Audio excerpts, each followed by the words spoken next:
മുത്തലാഖ് ചൊല്ലിയതുമായി ബന്ധപ്പെട്ടെടുത്ത കേസുകളുടെ വിവരങ്ങൾ തേടി സുപ്രീം കോടതി. കേന്ദ്ര സർക്കാരിനോടാണ് വിവരങ്ങൾ ആരാഞ്ഞത്. മുത്തലാഖ് ക്രിമിനൽ കുറ്റമാക്കിയതിന് എതിരായ ഹർജികളിലാണ് നടപടി.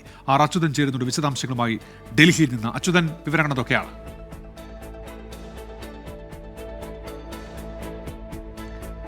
ഉന്മേഷ്, ചീഫ് ജസ്റ്റിസിന്റെ ബെഞ്ചാണ് ഈ ഹർജികൾ പരിഗണിച്ചത്. മുത്തലാഖ് ക്രിമിനൽ കുറ്റമാക്കിയത് ചോദ്യം ചെയ്തുള്ള ഹർജികൾ ഇന്ന് ചീഫ് ജസ്റ്റിസിന്റെ ബെഞ്ച് പരിഗണിച്ച ഘട്ടത്തിൽ ഈ നിയമത്തിന്റെ, അതായത് ഈ മുത്തലാഖുമായി ബന്ധപ്പെട്ട ചെറിയ കുറ്റങ്ങൾക്ക് വരെ കേസ് എടുക്കുന്നു എന്ന് ഹർജിക്കാർ വാദിച്ചു. മാത്രമല്ല, ഈ മുത്തലാഖ് നിയമപ്രകാരം എടുക്കുന്ന കേസുകൾ അത് ഗാർഹിക പീഡന നിരോധന നിയമത്തിന് കീഴിൽ വരുന്നതാണെന്നും അതുകൊണ്ട് പ്രത്യേകമായിട്ടുള്ള ഒരു നിയമത്തിന്റെ ആവശ്യമില്ലെന്നും ഹർജിക്കാർ വാദിച്ചു. ഈ ഘട്ടത്തിലാണ് സുപ്രീം കോടതി ഇതുമായി ബന്ധപ്പെട്ട കേസുകളുടെ വിവരം സമർപ്പിക്കാൻ ഇപ്പോൾ കേന്ദ്ര സർക്കാരിനോട് ആവശ്യപ്പെട്ടിരിക്കുന്നത്. അതായത് രാജ്യത്തിന്റെ വിവിധ ഇടങ്ങളിൽ രജിസ്റ്റർ ചെയ്തിരിക്കുന്ന കേസുകൾ, ഹൈക്കോടതിക്ക് മുൻപിൽ നിലവിൽ പരിഗണനയിലിരിക്കുന്ന കേസുകൾ ഉൾപ്പെടെയുള്ളവയുടെ വിവരങ്ങളാണ് സമർപ്പിക്കാൻ ഇപ്പോൾ സുപ്രീം കോടതി നിർദ്ദേശിച്ചിരിക്കുന്നത്. സമർപ്പിക്കുമ്പോൾ ആ കേസ് വിവരങ്ങളും തുടർ നടപടികൾ ഉൾപ്പെടെയുള്ള കാര്യങ്ങൾ ഈ റിപ്പോർട്ടിൽ ഉണ്ടായിരിക്കണമെന്നുള്ള കാര്യം കൂടി അറിയിക്കുന്നുണ്ട്.